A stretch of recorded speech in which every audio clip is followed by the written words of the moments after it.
Someone asked me recently how I ended up doing the work that I do. What I do is I'm a portrait artist, and I mostly work with people who have been told that their bodies are unacceptable. And most of these people are not what you would consider the usual subjects for portraiture. So I've thought a lot about this, and I think that the way I ended up with the career I have has everything to do with why I started paying so much attention to faces when I was a kid. When I was born, my mother was told that I would be so profoundly disabled that it was really best if I lived in an institution. And luckily, my parents didn't believe my doctors, and my mom started the very, very long process of convincing my doctors and sort of anyone who needed to be convinced that I was worth what it would take to give me a real life. But my disability gave me a body that was different. And people stared at me all the time. They still do. And I realize that some of them are just trying to kind of figure me out, but very often the way they look at me is painful, often clearly deliberately so. And I've learned over the years to pretend that I don't see them. Ironically, though, it's that very staring and this understanding of what it means to be stared at that started to make me become a very close observer myself. I had to. As I got older, it became my job to convince people that I was valuable. I had to get them to see me the way that I wanted, that I needed to be seen. So I watched people. I saw how we speak through our bodies. We seduce and repel and persuade and dominate without a single word. Bodies became my language, my obsession, so it's really no wonder that by the time I went to art school, I headed straight for the study of figure painting. I especially loved portraits. They catch our mysteries and they hold them still. And I think that this is the most true, oddly enough, of work before the advent of photography. But my art history classes, if they were to be believed, there were only certain kinds of people who ever rated being important enough to have a portrait done. And inevitably, those people were white aristocrats, encrusted with bling, encased in armor, or posed in front of the ancestral castle.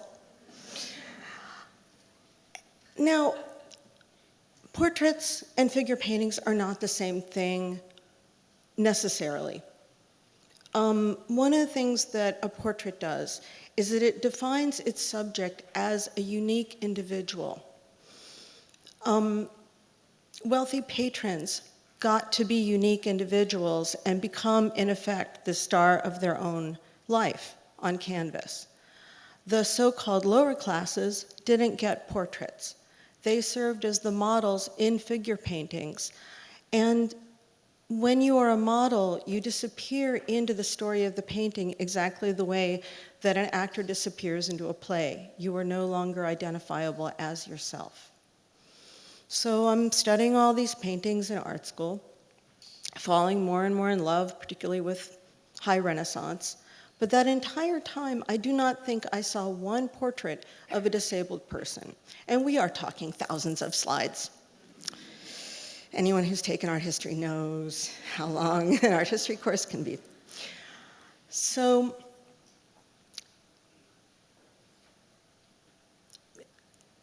I have to say that wasn't a surprise. I expected it. When I grew up, I don't remember seeing us on television. By us, I mean Crips. I don't remember really seeing us much in the movies. And on the rare occasions that we did show up, we weren't really there. It was always pretty clear that the actors were able-bodied underneath their costumes.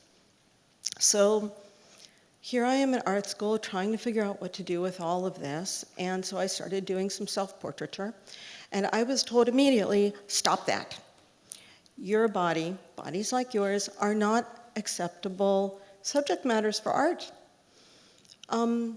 It seemed that I was to remain a missing person.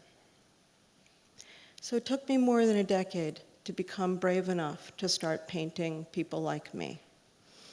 But then when I started, our centuries-long absence turned out to be a real problem. Here, I'm going to tell you a little bit about what that problem is. Here's an early portrait from 1997, when I first started doing specific work around the disabled body. I started working with Mike Irvin and Anna Stoneham, spending time with them, and I was struck by the way that Anna would take Mike's hand and put it on the armrest of her wheelchair. As soon as they got near each other, Mike couldn't do that for himself.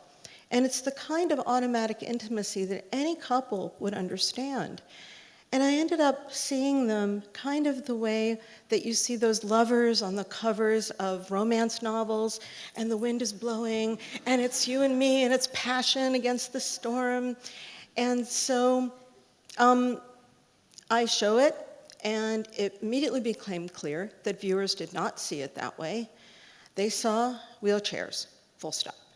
They said, "Oh, how sad." Mike and Anna disappeared into the fog of their pity. Disabled people, for reasons that I'm sure you can figure out, have rarely had the resources to commission their own portraits. The portraits you see that I'm showing you are not commissions. I choose my own subjects. This gives me the space for a certain kind of honesty. But in the traditional artist-patron relationship, where the patron is one of those aforementioned bling monsters, that relationship always compels the artist to paint their subjects as superior, at least, if they want to get paid. So, case in point, this man's appearance is extremely polished and perfected, but I want to point out, so is his affect. His emotions are very controlled, and in portraits like this, the emotions tend to range from maybe pensive, haughty, maybe a little seductive, often triumphant, but never sad or angry or distraught. It's a kind of continence that leaves out the true messiness of life. But rest assured, messiness is in full spate in figure painting. Ulysses here, he is certainly clearly in trouble. But remember, Ulysses is not really Ulysses. He's being acted out by a model. And as far as we can see, that model is able-bodied. And this is really an important point. We're supposed to want Ulysses to be rescued, that the danger he's in is being brought to us so that we can imagine it eventually ending. And being rescued is a lot like being cured. Once you're rescued, once you're cured, your pain is over. It's temporary. The subject, Ulysses, gets to be normal again, whatever normal might be for Ulysses. The artist has taken for granted, and most of Western art takes for granted, that all viewers, everybody out here in the audience is able-bodied. And that this is the only way that you can imagine yourself both as the subject, the person undergoing the drama, and the one doing the rescuing. So you might imagine yourself interceding in this dramatic enactment, causing the person's pain to be relieved, and that as long as you're able-bodied, there's no barrier to you being one or both simultaneously. In effect, you rescue yourself. You have an exit from the terror of the image. But it seems that this doesn't work if the subject is a crip. People think that pain is the essential nature of the disabled body, and that disabled pain is permanent, that it is the truest thing about us, and that we cannot be rescued. So there's no exit from pain for the subject or for the viewer, and there's, I think, a trappedness of anxiety when people don't know what the resolution can be because of the way they're imagining the body in question. At least I think this is what goes on when I show my work, what kind of reactions I get. So here's a painting of an amazing actress and playwright named Teki Limnicki. When people see this piece, they say, "Doesn't she look happy?" And they say, "Oh, such surprise." They say, "Isn't she a dwarf?" As if that precludes any possible state of happiness. Now, I don't get this reaction every time, but I get it often enough that I want to ask you, here, our friends here in this lovely theater, does the mere presence of an impairment in an image consume the picture? Do you read the entire image as a response to pain, even when the portrait is about grace, or beauty, or sex? Images that represent disability seem to fall into a trap. It's like, even if they contain no pain that I can see, they're still read as compensatory. That Brian's pleasure here is just covering up the fact that he's really in a state of such terrible suffering. Yeah, don't tell him. He seems pretty happy. Now, I'm sure a number of you are on Facebook. And one of the wonderful things about Facebook is that if you put out a query saying, "Are there very many historic portraits of people with disabilities?" all of a sudden your page just fills up with posts. So I've got a pretty good collection of them, and it seems that they tend to fall into two camps, like I said, historically. The first are entertainers, jesters and clowns who very often work for a royal court, and their disabilities were apparently part of what made them so very amusing. The other kind is a portrait like this. The subject is anonymous, as far as I've been able to tell, but that is no accident. Paintings like this are portraits of pain. They're not of people. The subjects are emblematic in their suffering. And yet I would argue that the disabled body haunts all of the history of art. Our ghost body shows up when the figure is distorted as part of aesthetic experimentation. So let's take a look at that. If this Madonna stood up, she would be enormous. She would be a giant. In fact, when I first saw this class 1,000 years ago in art history class, I thought it was some kind of a spoof, but the professor assured us that this is a paragon of Mannerist beauty. On the other end of the spectrum, we have these Weimar bodies, which appear to be quite horribly mutilated.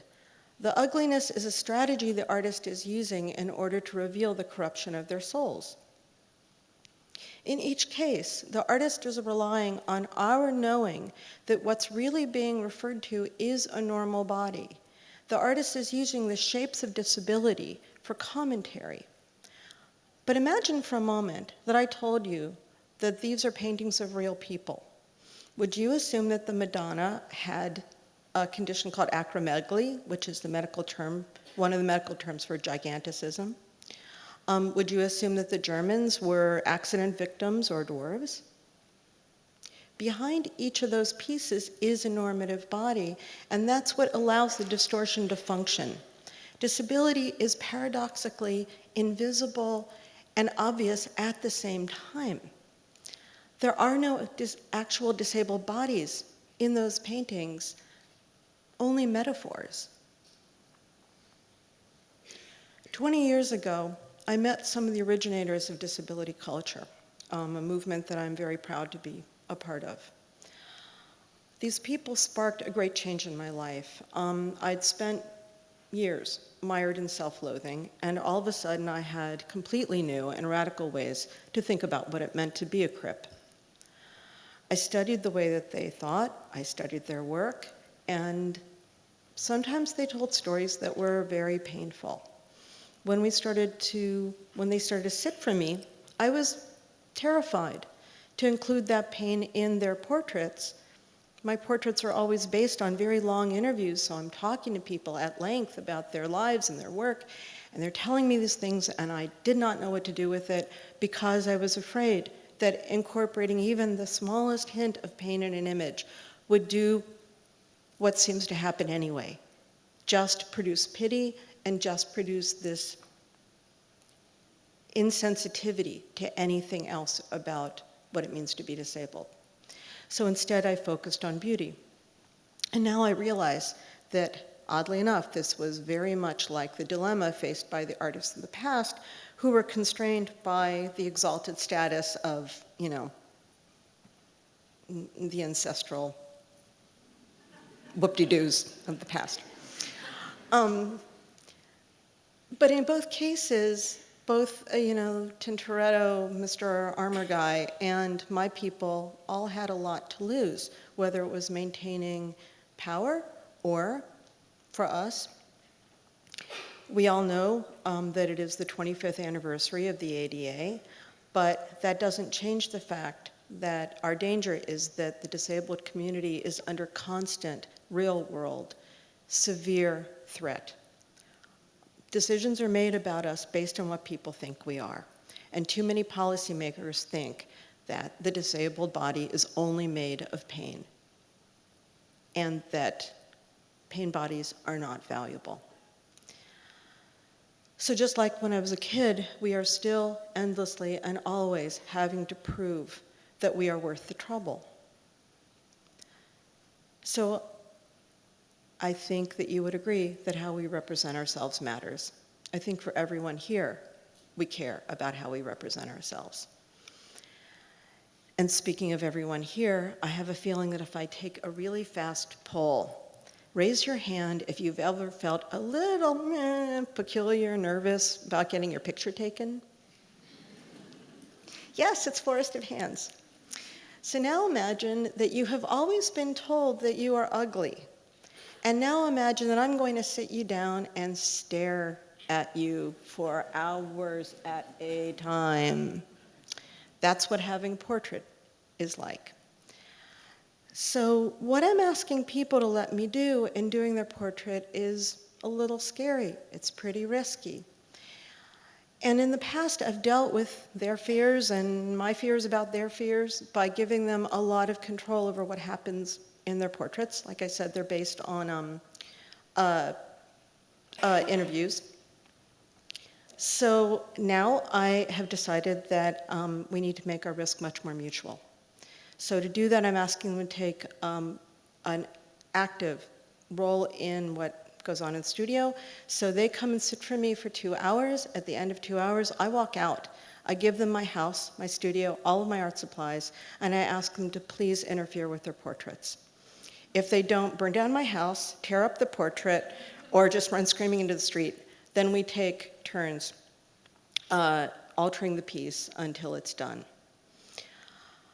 I'm facing the possibility that they will ruin it. I am thinking about what ruin is, and I'm thinking about what a ruined body might be. It feels like the most honest thing I've ever tried, and vulnerability and valuable have become two sides of a spinning coin. I think I will just close by saying that I know that you know the disabled body is not just pain. Our bodies, all of our bodies, are immense reservoirs of creativity. In order to live in the world, if you are different, as we've heard everyone say, you have to rebuild it. Our planet is changing. I think that the iconoclasm of disability is an immensely valuable resource as we all have to find new ways of being human. Thank you.